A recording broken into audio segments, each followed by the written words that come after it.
À l'heure où le garde des Sceaux discute au Parlement une nouvelle proposition de loi visant à renforcer la prévention et la répression des violences faites aux femmes, le tribunal de grande instance de Bobigny expérimente depuis le 23 novembre 2009 le portable d'urgence.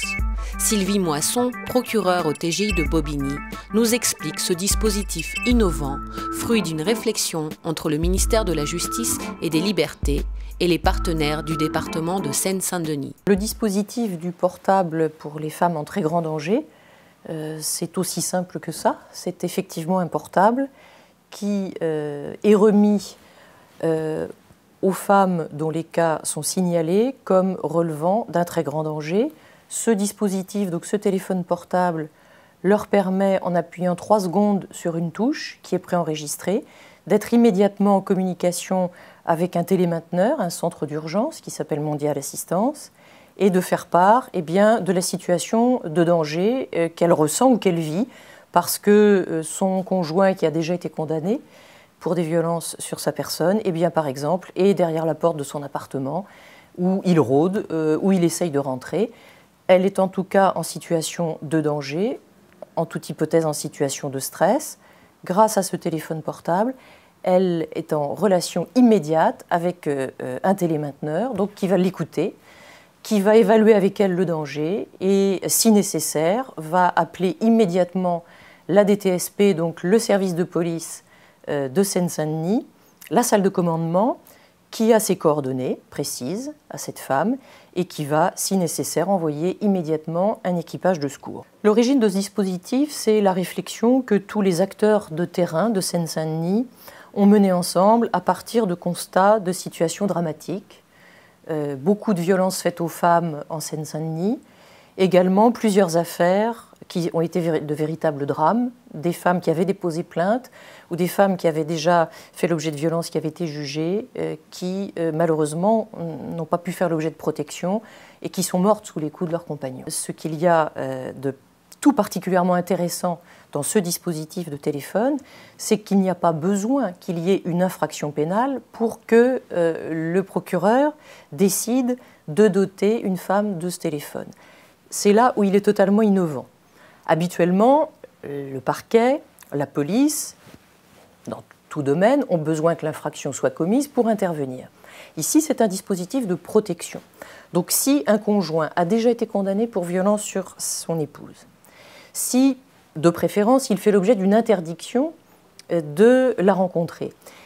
cette femme, à partir du moment où elle le voit, même s'il n'est pas dans une attitude menaçante, peut immédiatement appeler au secours. Autrement dit, ce dispositif vise à protéger la femme en très grand danger avant même la commission de l'infraction, ce qui est une grande première. Le critère, c'est le très grand danger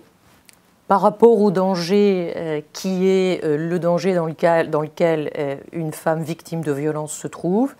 Le critère, c'est qu'il y ait eu dépôt de plainte, qu'il y ait déjà eu une intervention de la justice et de préférence qu'il y ait déjà un cadre de protection de la victime, c'est-à-dire une interdiction d'entrer en contact avec la personne qui était prononcée à l'encontre de l'agresseur. Nous avons au total, dans le cadre de cette expérimentation, 20 téléphones portables de financés. Ce qui veut dire que nous souhaitons bien sûr les donner à bon escient, c'est-à-dire ne pas passer à côté d'une situation de très grand danger que nous aurions sous-estimée, mais ça veut dire aussi que nous n'allons pas pouvoir doter chaque femme victime de violences conjugales de ce genre de dispositif qui est expérimental. Ce qu'il est certain, c'est que ces femmes qui ont à tout moment la possibilité de communiquer le danger dans lequel elles sont et que ce danger soit immédiatement pris en charge par la police, je crois que ça leur rend tout de même la vie moins stressante. Nous avons dans un des 4 dossiers que j'ai évoqués, nous avons une femme qui n'osait plus sortir de chez elle, qui n'osait même plus descendre la poubelle dans son immeuble parce qu'elle craignait de se trouver face à son ex-agresseur et craignait la réaction de cet ex-agresseur. Donc je pense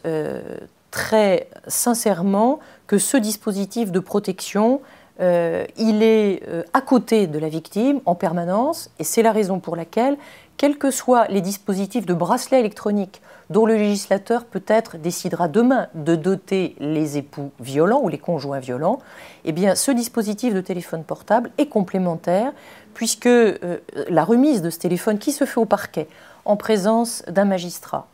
et qui se fait longuement pour que la victime ait une bonne prise en main de cet outil, eh bien, c'est véritablement un accompagnement de la victime. Elle est actrice des secours qu'elle peut déclencher et c'est totalement complémentaire de tout autre dispositif.